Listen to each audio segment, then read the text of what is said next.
শোনেন, এদের রাজাকার বাহিনী পিস কমিটি করা হয়েছিল, দেখেন কত মিথ্যাচার এদেশে। পিস কমিটিতে জামাত ইসলামী কেউ ছিলই না, পিস কমিটির চেয়ারম্যান ছিল মুসলিম লীগের, না, ভাইস চেয়ারম্যান ছিল মুসলিম লীগের। রাইট রাইট, পিস কমিটিতে জামাত ইসলামী তাহলে- ছিল না, আলবদর আল শামসু ছিল। কিন্তু আপনার লোকজন, আমি আপনাকে আবার বলি, এইখানে যারা কমেন্ট করেন তারা জামাতে ইসলামীর লোকজন বা সমর্থক বলে আমি বিশ্বাস করি। তারা যেসব কথা বলেন সেসব কথা কিন্তু মুখ দিয়ে উচ্চারণও করা যায় না।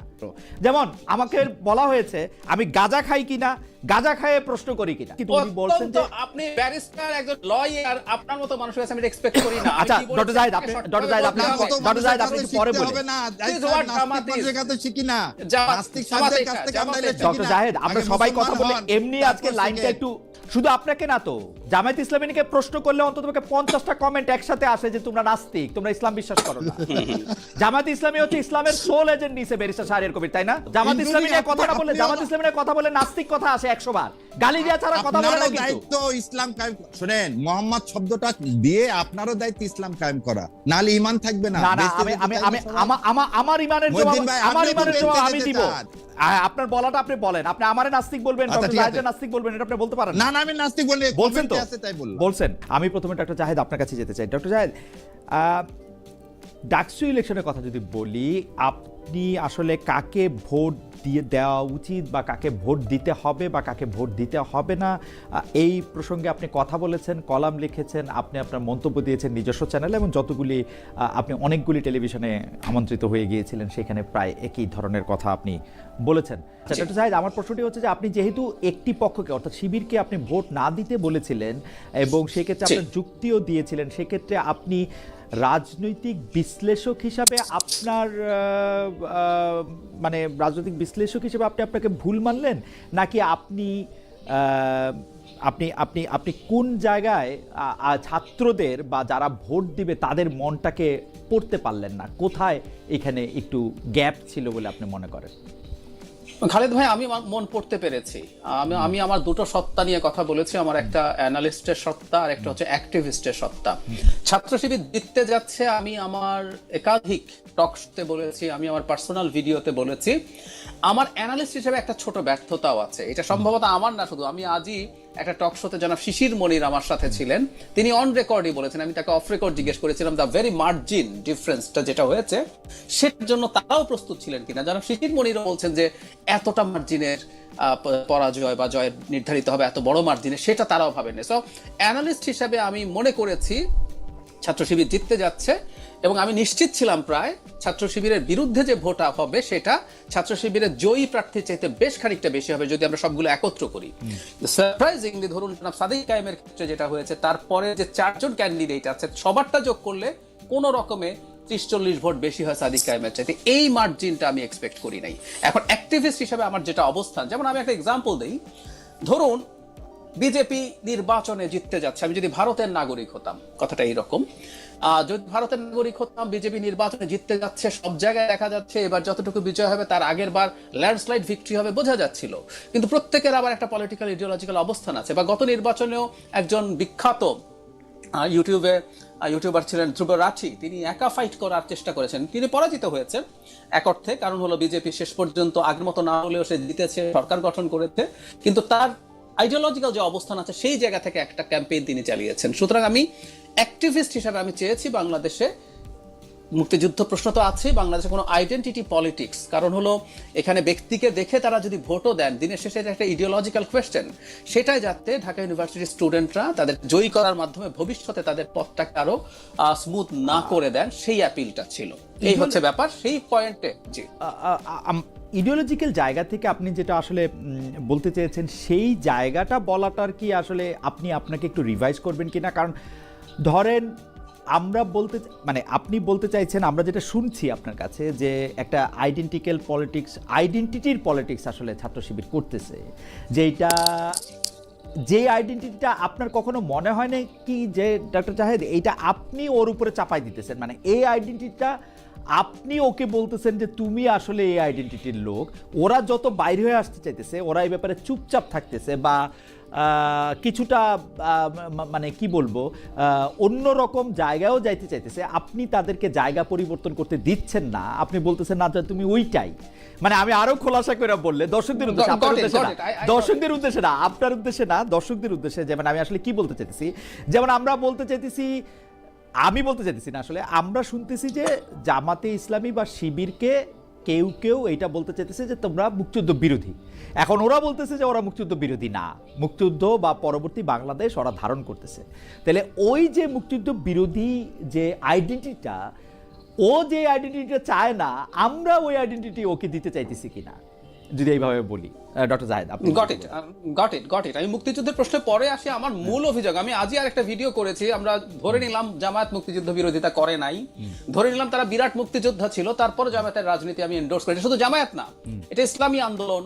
এখন জামাত ছাত্র শিবির তারা যদি মনে করে তারা আসলে একটা মধ্যপন্থী মধ্য ডান টাইপের দল হবে, যেমন এটা হয়েছে ইয়েতে টার্কিতে একেপি পার্টি আছে, ওই দলটার নামের মধ্যে just peace and justice party, মানে কি truth and justice party, AKP দোকানের যে দল, সেটার মধ্যে বা বাংলাদেশ একটা পার্টির নাম আমি বলতে পারি এবি পার্টি, তাদের দলের মধ্যে ইসলামী মূল্যবোধ রাখার কথাও বলছে, কিন্তু এই দলটার নামের মধ্যে কোনো ওই রকম জায়গা নেই। তার মানে আমি যে কথাটা, এবং তারা তাদের প্রোপাগেট করে না।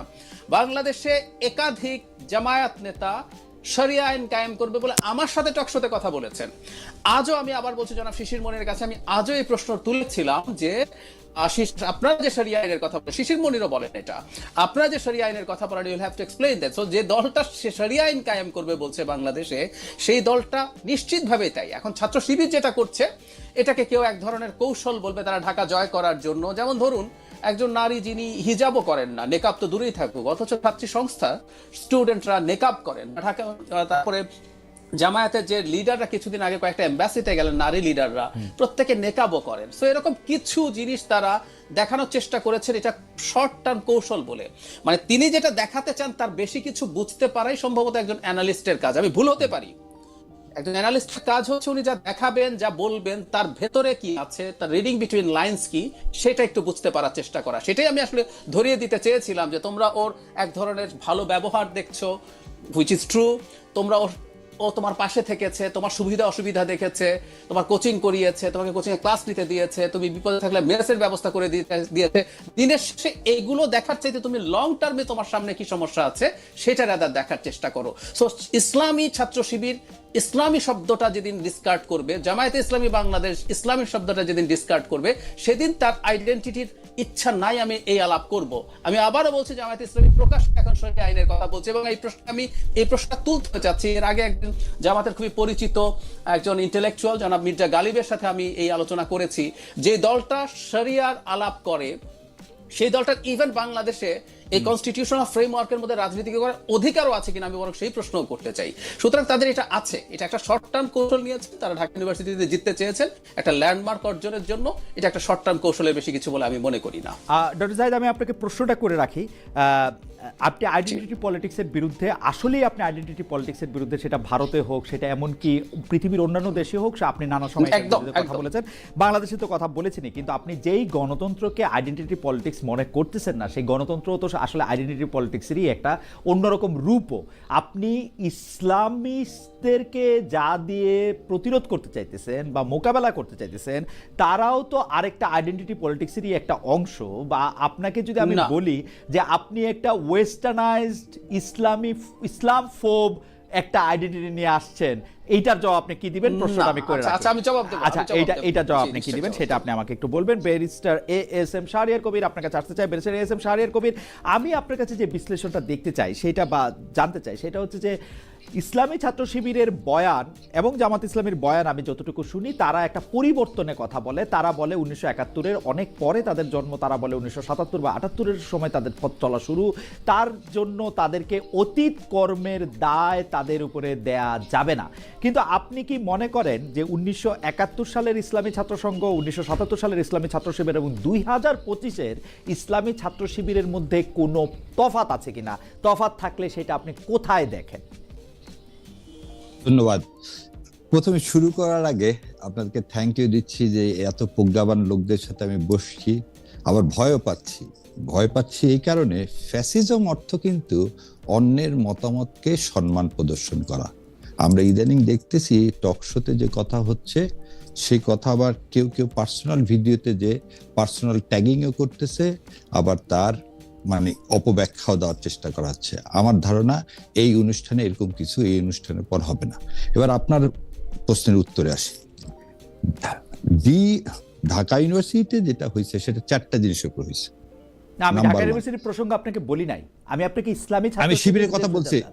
আমি বলতেছি আপনি যদি আমার জবাবটা আগে দিয়ে ঢাকা ইউনিভার্সিটির কথা বললে আপনি যদি পরে বলেন। আচ্ছা ঠিক আছে, আমি আপনি ইসলামী ছাত্র শিবিরের আলোচনায় ইসলামী ছাত্র সংঘের থেকে শিবির, শিবির থেকে শিবির, আপনি তফাৎ দেখেন কিনা? আমি একদম ডাইরেক্ট চলে যাচ্ছি, আপনাকে আরো সহজ করে দিচ্ছি। জি জি। ছাত্র শিবির এবং জামাতে ইসলাম এরা রাজাকার বা মুক্তিযুদ্ধ স্বাধীনতা বিরোধী কিনা? আমার প্রশ্ন হচ্ছে, সবচেয়ে প্রথম কথা, গর্বিত মুক্তিযুদ্ধ কোনো দল বা কারো বাবার না। ছাত্র সংঘ বা ছাত্র শিবির, জামাতে ইসলাম স্বাধীনতা বিরোধী, এই জঘন্য মিথ্যাচার, এই ন্যারেটিভটা ভারতের সৃষ্টি। এবং এই ভারত, যারা ভারতের পক্ষে প্রো ইন্ডিয়ান, তারা হচ্ছে ইসলামী ফোবিয়াতে ভোগেন, এবং ইসলামী ফোবিয়াতে ভোগার কারণে তাদেরকে তো একটা ট্যাগিং দিতে হবে। সেই ট্যাগিংটা হচ্ছে স্বাধীনতা বিরোধী। স্বাধীনতা বিরোধী, আওয়ামী লীগের স্বাধীনতা বিরোধী।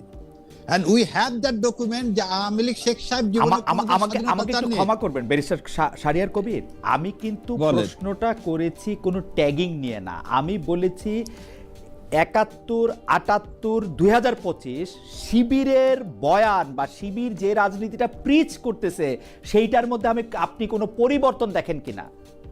আমার কাছে ইসলামী ছাত্র শিবির যে ইসলামে বিশ্বাস করে, সেটা ৭৩, ৭৮ বা আজকে, এটাতে কোনো পার্থক্য। Thank you so much. আমার এটাই প্রশ্ন ছিল। এবার আমি পরবর্তী প্রশ্নে আসি। এই ব্যাখ্যাটা দিতে হবে, নাহলে তো জনগণ বুঝবে না। আচ্ছা ঠিক আছে, ব্যাখ্যাও দেন। জি। ব্যাখ্যাটা হচ্ছে, স্বাধীনতা যুদ্ধে আমরা একটা জিনিস বলতেছি সবসময়, এটা উইথ ডিউ রেসপেক্ট, আমাকে 5টা মিনিট আপনার যদি ধৈর্য ধরে একটু দেন তাহলে আমি কৃতজ্ঞ থাকব। প্রথম কোশ্চেন হচ্ছে, 1970 সালের আগে বাংলাদেশে গভর্নর ছিল যে পলিটিক্যাল পার্টি, তার নাম ছিল মুসলিম লীগ। মোনায়েম খানের নেতৃত্বে একটা গভর্নর ছিল, তারা ছিল সর্ববৃহৎ পার্টি। বাংলাদেশে 70 সালে যে ইলেকশন হয় তাতে আওয়ামী লীগের সাথে সমস্ত আসনে প্রতিদ্বন্দ্বিতা করে মোনায়েম খানের নেতৃত্বাধীন মুসলিম লীগ। আজকে মুসলিম লীগকে সে কথা বলা হচ্ছে না, বলা হচ্ছে জামাতে ইসলামকে। দ্বিতীয় কথা, আওয়ামী লীগ এবং কে স্বাধীনতার সময়। ঠিক আছে ব্যারিস্টার শাহরিয়ার কবির, আপনি যখন মুসলিম লীগের কথা বললেন, ইতিহাসের খাতিরে আপনি জামাতে ইসলামের কথাও বলেন। ৭১ সালে জামাতে ইসলাম দুটাই বলতেছি, আমাকে একটু 5 মিনিট তো। জি, 5 মিনিট তো বলা তো এটা লম্বা সময়, আপনি একটু আস্তে আস্তে। আচ্ছা, আমি 2 মিনিটের মধ্যে শেষ করে। হ্যাঁ, 2 মিনিটের মধ্যে বলেন। আচ্ছা ঠিক আছে। আওয়ামী লীগ 70 সালে যে ইলেকশন করলেন, সেই ইলেকশনটা করছিলেন LA4 ভিত্তিতে, লিগ্যাল ফ্রেমওয়ার্ক অর্ডার। এবং লিগ্যাল ফ্রেমওয়ার্ক অর্ডারে ছিল ইসলাম বিদ্বেষী কোনো আইন কোনো কিছু পাশ করা যাবে না। হলো 70 সাল চলে গেল। ৭১ সালে স্বাধীনতা যুদ্ধ হলো 25 তারিখে। আমি ডিউ রেসপেক্ট, বঙ্গবন্ধু শেখ মুজিবুর রহমান, উনি স্বাধীনতার ঘোষণা দিলেন না। এবং সেটা আমরা যদি সাপোর্ট চাই, তাহলে সাপোর্ট হিসাবে তাজউদ্দিন আহমেদের মেয়ে শারমিন আহমেদ খুব সুন্দর করে এটাকে অ্যাডমিট করছেন যে উনি লিখিত দেননি, ওনার বাবা নিয়ে গেছে, লিখিত দেননি, নুরুল হক সাহেব ট্রান্সমিটার নিয়ে আসছে। আমরা কিন্তু আওয়ামী লীগের আলাপই করতেছিলাম না ব্যারিস্টার কবির, আমি বলতেছি যে জামাতে ইসলাম, আপনি জামাতে ইসলামের ভূমিকার কথা বলেন। এটার সাথে জামাতে ইসলাম, আপনি মুসলিম লীগের ভূমিকার কথা বলছেন, আপনি জামাতে ইসলামের ভূমিকার কথা বলেন। জামাতে ইসলামের ভূমিকার কথা বলতে শোনেন, আওয়ামী লীগ সেই সময় ঘোষণা দেননি। এবারে আপনাকে বলি, পূর্ব বাংলা কমিউনিস্ট পার্টি, আব্দুল মতিন, আলাউদ্দিন, টিপু বিশ্বাস, ওহিদুর রহমান, এনারাও বলছেন যে কি স্বাধীনতা, ভারত হচ্ছে বহিঃশত্রু, পাকিস্তান হচ্ছে অন্তঃশত্রু। এই অন্তঃশত্রুকে কি করতে হবে, পরেই রক্ষা করতে হবে, ভারতের আধিপত্যবাদ থেকে আমাদের সরতে হবে। জামাতে ইসলাম সেম স্ট্যান্ডিং নিলেন। কি স্ট্যান্ডিং নিলেন? ভারতের থিং ইজ ইন 1971 একটা জিনিসই, ভারতের আধিপত্যবাদের বিরোধিতা করব না আমার যে পাকিস্তান শোষণ হচ্ছে পাকিস্তানের কাছে তারকে সমর্থন করব। Absolutely. এবং 71 সালে 27 মার্চ আজকের 24-এর আন্দোলনের সাথে খুব সুন্দর 71-এর মিল আছে। ওখানেও আমি আপনাকে বুঝতে পেরেছি ব্যারিস্টার শাহরিয়ার কবির। আমার আসলে কতগুলো স্ট্যাকেটো কোশ্চেন করতে দিচ্ছে। আমার কথা হলো যে আপনি বলতেছিলেন যে ইসলামী ছাত্র শিবিরের বয়ান 1971 সালে যেটা ছিল, 77 সালে 78 সালে যেটা ছিল, ইসলামী ছাত্র শিবির তো সে সময় ছিল না, ইসলামী ছাত্র সংঘ, এবং 2025-এ তার কোনো ব্যত্যয় ঘটে না। এখন আপনি বলতে চাইতেছেন যে ভারতীয় আধিপত্য বিরোধী বাতের বিরুদ্ধে জামাত ইসলামী 1971 সালে একটা অবস্থান নিয়েছিল, সেই অবস্থানে এখনো জামাত ইসলামী আছে, ভবিষ্যতে থাকবে, তাই তো? মানে কোনো বয়ানে কোনো পরিবর্তন হয় না, এই বয়ানের কোনো পরিবর্তন হয় না, এবং সে সঠিক ছিল জামাত ইসলামী, তাই তো? এবং জামাত ইসলাম সঠিক ছিল, এবং এদেশের স্বাধীনতা রক্ষা করতে হলে ভারতের যে আধিপত্যবাদ তার বিরোধিতা করতে হবে। ওকে, ফাইন। যারা ভারতের আধিপত্যবাদ করবে না তারা জামাত এবং শিবিরকে ট্যাগ দিবে। ফাইন, মানে জামাত ইসলামের অবস্থা সঠিক ছিল, তাই তো? সঠিক ছিল। এবং কেন সঠিক ছিল এটাও বলতে হবে। না, কেন সঠিক ছিল সেটা আপনাকে বলতে হবে না, আমি বরং অন্য কথা বলি। জামায়াতের আমির যে মনে করেন যে অনেক সময় তার অবস্থান সঠিক ছিল না, সেটা কি কারণে মনে করেন? আচ্ছা, তিনি বলছেন 1948 থেকে 71 সাল পর্যন্ত কেউ যদি প্রমাণ দিতে পারে। নো, আমার অনুষ্ঠানে তিনি বলছেন 47 থেকে 71 পর্যন্ত। আপনার অনুষ্ঠান শুনছি। জি, 24 পর্যন্ত সকল কিছুর জন্য তিনি ক্ষমা চেয়েছেন নিঃশর্ত। সেটা হচ্ছে একজন মুমিন মুসলমানের কাজ হচ্ছে সব সময় মানুষের কাছে ক্ষমা চাওয়া, কোনো অন্যায় না করে, অপরাধ হয়ে থাকে, কোনো অন্যায় না করে, কোনো অন্যায় না করলে আপনার মনে যদি আঘাত দিয়ে থাকে, আমি এই অনুষ্ঠান শেষে আমি বলবো ভাই কারো মনে কোনো দুঃখ দিয়ে থাকলে আমাকে মাফ ওকে, করে ফাইন। দিন। আমার মনে Teaching of the SM Shahriar কবিরের বক্তব্য একদম পরিষ্কার। 1971 সালে জামাত ইসলামের যে অবস্থান ছিল সেই অবস্থানটি সঠিক ছিল, এবং তারপরেও জামাত ইসলামের যে অবস্থান সেগুলি সঠিক। এই মানে যদি ক্ষমা চাওয়ার যদি প্রশ্ন আসে, তাহলে যদি আমাদের কারো মনে কোনো আঘাত লাগে, তাহলে এটা এই তো জনাব ব্যারিস্টার কবির আমার মনে হয়। এবং এখানে একটা জিনিস আমাকে অ্যাড করতে দিতে হবে, কারণ গতদিন আমাদের ভাই বলছিলেন যে জামাতে ইসলাম যদি মুক্তিযুদ্ধের সমর্থকও হতো তাও আমি তাকে ভোট দিতাম না। তার মানে কি? জামাত ইসলাম কায়েম করতে চায়, আমরা মুসলমান, এটা আমাদের অপরাধ? এটা তো অপরাধ হতে পারে। এবং ঠিক একই রকম শোনেন, এদের রাজাকার বাহিনী পিস কমিটি করা হয়েছিল, দেখেন কত মিথ্যাচার এদেশে। পিস কমিটিতে জামাত ইসলামী কেউ ছিলই না, পিস কমিটির চেয়ারম্যান ছিল মুসলিম লীগের, ভাইস চেয়ারম্যান ছিল মুসলিম লীগের। রাইট, পিস কমিটিতে জামাত ইসলামী ছিল না, আলবদর আল শামস ছিল। হাওয়েভার, ব্যারিস্টার শামস কবির, আমি আপনাকে একটা কথা বলি, আপনি জামাতে ইসলামীর পক্ষ থেকে ইসলামী রাষ্ট্র কায়েম করতে চান, সেইটা এই দেশের অনেক ইসলামী দল আছে যারা বিশ্বাস করে না। আপনি খেয়াল করলে দেখবেন যে এখানে হেফাজতে ইসলামীর আমির থেকে শুরু করে অনেকেই জামাতে ইসলামীকে নিয়ে আসলে কি বলেছেন, জামাতে ইসলামের ইসলামকে নিয়ে আসলে কি বলেছেন, এটা নিশ্চয়ই আপনি খেয়াল করেছেন। আপনি এটা নিয়ে আরও বলবেন যে আসলে কি ধরনের ইসলামিক রাষ্ট্র জামাত ইসলামী কায়েম করতে চায়, এবং সেটা শরিয়া রাষ্ট্র কিনা, যে প্রসঙ্গ ডক্টর জাহেদ একটু তুললেন। আমার কোনো অসুবিধা নাই, আপনারা বেশি ভোট পায় রাষ্ট্র গঠন করবেন, বেশিরভাগ মানুষ যদি এটা মনে করে, আমার কোনো প্রবলেম নাই। কিন্তু আপনার লোকজন, আমি আপনাকে আবার বলি, এইখানে যারা কমেন্ট করেন তারা জামাতে ইসলামীর লোকজন বা সমর্থক বলে আমি বিশ্বাস করি। তারা যেসব কথা বলেন সেসব কথা কিন্তু মুখ দিয়ে উচ্চারণও করা যায় না। এই হচ্ছে মানে আপনাদের যারা সমর্থক তাদের গণতন্ত্র। যেমন আমাকে বলা হয়েছে আমি গাঁজা খাই কিনা, গাঁজা খাইয়ে প্রশ্ন করি কিনা। আমি আবার মাপ চেয়ে নিচ্ছি ওদের জন্য। অজ্ঞতা মানুষের থাকবে, সে অজ্ঞতাকে আপনি মহিউদ্দিন ভাই অনেক উপরে। না ওদের না, আমি উপরে নিচের কোনো কথা বলতে চাই না, আমি উপরে নিচের কোনো কথা বলতে চাই। ব্যারিস্টার শাহরিয়ার কবির, আমি আপনার কাছে আবার আসবো। আমি একটু আমি শেষ করে দিই। জি শেষ করেন। এক ভাই যে ইসলাম সরাতে হবে, এই ধরনের কথা বলা অগাসিটি, এটা চলতে পারে না। এই দেশে থেকে মুসলমান হয়ে ইসলাম সরায় দিবেন এরকম অগাসিটি কথাবার্তা বলা, এটা অন্যায়। এটা আমার ধর্মীয় অনুভূতিতে আঘাত দিচ্ছে। আমি কিন্তু কোনো বাজে কথা বললাম না, আমি ইন্টারফেয়ার করলাম না। ব্যারিস্টার শাহরিয়ার কবির, উনি কি বলছেন ইসলাম সরাতে হবে? হ্যাঁ, ইসলাম একটু আগে উনি বলছেন যে জামায়াতে ইসলামী থেকে, আমি যেটা বুঝছি সেটা আমি বলি। জাহিদুর রহমান সাহেব, আমি ব্যাখ্যা দেব। জাহিদুর রহমান সাহেবের কথা বলবেন, কিন্তু উনি বলছেন যে আপনি ব্যারিস্টার, একজন লয়ার, আপনার মতো মানুষের কাছে আমি এক্সপেক্ট করি না। আচ্ছা, ডক্টর জাহিদ আপনি একটু পরে বলবেন। শিখি না ডক্টর জাহিদ, আমরা সবাই কথা বলে এমনি আজকে লাইনটা একটু মুসলমান হন, এমনি লাইনটা একটু দুর্বল আছে। না, লাইনটা একটু দুর্বল আছে। খেয়াল করছেন? আমার মনে হয় যে খালেদ ভাই, ব্যারিস্টার শাহরিয়ার কবির, আপনি খেয়াল করছেন? জি। উনি আমাকে একটু খেয়াল করি আমি। জি। উনি আমাকে নাস্তিক বলছেন, এক নাম্বার কথা। মানে এই ট্যাগ আপনি জবাব দিবেন মানে উনি না শুধু ডক্টর জাহিদ, উনি না শুধু কথা বলতে দিতে হবে। ডক্টর জাহিদ, আপনি বলেন কমেন্টে লেখা আছে এটা আমাকে একটু কমেন্টে যে পড়লাম তাই বললাম। ডক্টর জাহিদ আমাকে আমাকে আমি বলিনি। আমাকে আমাকে আপনাকে আমাকে একটু আপনার কাছে ইয়ে আসছি করতে হবে। আমি। কমেন্টে বলছি। ডক্টর জাহিদ আমি আপনার কাছে আসছি, ওটা এক্ষুনি আসছি। জি। শুধু আপনাকে না তো, জামায়াত ইসলামীকে প্রশ্ন করলে অন্তত 50টা কমেন্ট একসাথে আসে যে তোমরা নাস্তিক, তোমরা ইসলাম বিশ্বাস করো না। জামায়াত ইসলামী হচ্ছে ইসলামের সোল এজেন্ট নিছে ব্যারিস্টার শাহরিয়ার কবির, তাই না? না, না, না, আমি না, ঠিক- ভাই, আমি ঠিক এই না, কথাটা ভাই, বলতে না, যাচ্ছিলাম, জি। না, আমরা সোল এজেন্সি বলে কিছু না। না না এটা নিছেন তো, মুমিনের দায়িত্ব। নিছেন তো। জামাত Including ইসলামী নিয়ে কথাটা বলে, আপনিও- জামাত ইসলামী নিয়ে কথা বলে নাস্তিক কথা আসে 100 বার, গালি দেওয়া ছাড়া কথা বলে না আপনারও কিন্তু। দায়িত্ব ইসলাম কায়েম। শুনেন, মোহাম্মদ শব্দটা দিয়ে আপনারও দায়িত্ব ইসলাম কায়েম করা, নাহলে ঈমান থাকবে না। না না, বেঁচে আমি যেতে আমি চাইলে আমি সবাই- আমা- আমা- আমার ইমানের জবাব, মহিউদ্দিন ভাই, আমার আপনি তো ইমানের জবাব বেঁচে আমি যেতে দিব। চান। ডক্টর শাহরিয়ার কবির, আমার ইমানের জবাব আমি দিব, ব্যারিস্টার শাহরিয়ার কবির। আমি আসছি আমার কাছে। সেটাই জন্য। আমার জি, ইমানের ঠিক জবাব আছে। আমি দিব। এই দিবেন, আমরা সবাই মিলে না, আমার ইসলাম ইমানের রাষ্ট্র জবাব কায়েম আমি করব, দিব। ইনশাআল্লাহ। আমি বলছি আমার ইমানের জবাব আমি দিব। কিন্তু এই দায়িত্ব যে- সবাইকে বলতে হবে। আপনার বলাটা আপনি বলেন, আপনি আমারে নাস্তিক বলবেন, আচ্ছা, ডক্টর ঠিক আছে। জাহিদের নাস্তিক বলবেন, এটা আপনি বলতে পারেন না না, আমি নাস্তিক বলি, বলছেন তো? কমেন্টে আছে তাই বললাম। বলছেন। না, কমেন্টে আছে, কমেন্টে আছে, বলে